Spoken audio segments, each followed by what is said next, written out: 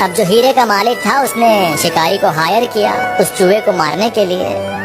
تو جب شکاری پہنچا اس چوہے کو مارنے کے لیے تو اس نے دیکھا کہ وہاں تو 1000 چوہے ہیں، لیکن ایک چوہا اس میں سے ایک پتھر کے اوپر چڑھ کر بیٹھا ہوا ہے۔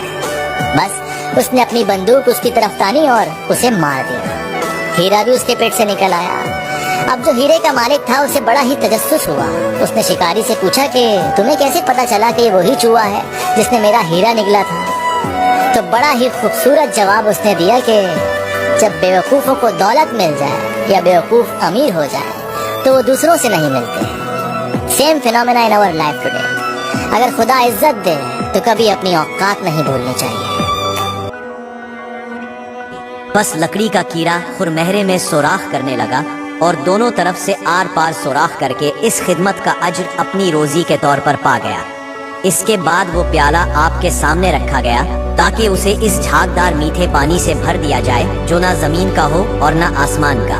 آپ نے اپنے عربی گھوڑے طلب کیے اور انہیں دوڑایا۔ جب وہ تیز دوڑ میں پسینے سے تر ہوئے تو انہی پسینوں سے پیالہ بھر لیا گیا۔ یہی وہ جھاگ والا میٹھا پانی تھا جو نہ زمین کا تھا اور نہ آسمان کا۔ پھر آپ نے حضور میں حاضر کردہ خدمت گاران جن میں مرد اور عورتیں شامل تھیں وضو کرنے کا حکم دیا تاکہ لڑکوں اور لڑکیوں میں امتیاز واضح ہو جائے۔ پہلے وہ لڑکیاں جنہیں لڑکوں کی طرح سجایا گیا تھا انہوں نے اس انداز سے ہاتھ دھوئے کہ ایک لڑکی بائیں ہاتھ میں برتن لے کر دائیں ہتھیلی پر پانی ڈالتی اور بائیں بازو دھوتی، پھر دائیں ہاتھ میں برتن لے کر بائیں ہتھیلی پر پانی لے کر دائیں بازو دھوتی۔ اس سے ثابت ہوا کہ وہ در حقیقت لڑکیاں ہیں، انہیں الگ کر دیا گیا۔ اس کے بعد وہ غلام جو لڑکیوں کی شکل میں تھے وضو کرنے آئے تو انہوں نے پہلے دائیں ہاتھ دھویا اور پھر بائیں، جس سے معلوم ہوا کہ وہ مرد غلام ہیں، انہیں بھی الگ کر دیا گیا۔ یہ تعداد 12 تھی۔ اس طرح لڑکے اور لڑکیاں الگ الگ قرار پائے۔ پھر آپ نے بلقیس کے 1000 علمی سوالات پر غور فرماتے ہوئے تفصیلاً جوابات دے دیے اور پھر بلقیس کے بھیجے گئے تحائف واپس کر دیے۔ قاصد عورت سے فرمایا کہ کیا تم لوگ مال و دولت سے میری طرف راغب کرنا چاہتے ہو، جبکہ اللہ تعالیٰ نے جو حکومت و نبوت مجھے عطا فرمائی وہ اس مال سے کہیں بہتر ہے۔ تمہارا مال تمہارے لیے باعث فخر ہو سکتا ہے مگر میرے لیے کیا خوشی کا باعث ہوگا۔ آخرکار آپ نے بلقیس کے نام ایک خط لکھا اور ہدہد کو دیا کہ یہ خط ملکہ تک پہنچا دے اور واضح فرمایا کہ ہم ان پر ایسی فوجیں بھیجیں گے جن کے مقابلے میں وہ بے بس ہوں گی، انہیں ذلیل و خوار کر کے سبا سے نکال دیا جائے گا اور وہ دن ان کے لیے شرمندگی کا موجب ثابت ہوگا۔ ہدہد نے حضرت سلیمان علیہ السلام کا خط لے کر دوبارہ ملکہ سبا کے ہاں پہنچا۔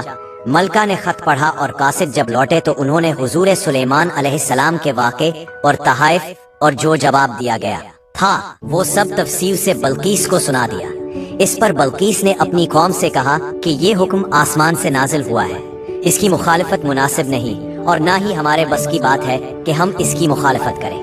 پھر ملکہ سبا نے فوراً اپنے تخت کی حفاظت کا اہتمام کیا، تخت کو ایک کمرے میں بند کیا اور اس پر پہرے مقرر کر دیے اور خود سلیمان کی خدمت کے لیے روانہ ہو گئی۔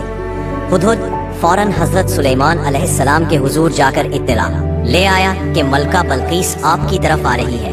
حضرت سلیمان علیہ السلام نے امر سلطنت کے سرداروں کو جمع کیا اور فرمایا، اے سرداروں، اس سے پہلے کہ ملکہ بطور فرمان بردار میرے حضور پہنچے، ان کا تخت میرے پاس کون لا سکتا ہے؟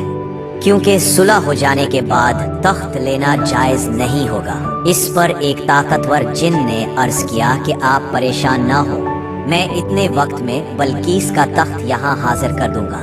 حضور سلیمان علیہ السلام کی مجلس عدالت صبح سے دوپہر تک جاری تھی اور جب وہ جن عرض لے کر کھڑا ہوا تو کہا، میں طاقتور بھی ہوں اور بائمان بھی، جو سونا چاندی اور جواہرات اس تخت میں جڑے ہیں میں ان میں خیانت نہیں کروں گا، اور آپ جانتے ہیں کہ میری پہنچ آپ کی ایک نظر کی دوری ہے، اس لیے میں جلد ہی تخت آپ کی خدمت میں حاضر کر دوں گا۔ مگر حضرت سلیمان علیہ السلام نے فرمایا کہ میں تو اس سے بھی کم وقت میں تخت چاہتا ہوں۔ یہ سن کر ایک شخص جو کتاب خدا کا عالم تھا اور اس میں اعظم سے واقف تھا عرض کیا، میں اپنے رب سے دعا کروں گا اور اس کے عوض آپ کو تخت آپ کی نظر کی پلک جھپکنے سے پہلے حاضر کر دوں گا۔ اس شخص کا نام آصف بن برخیہ تھا۔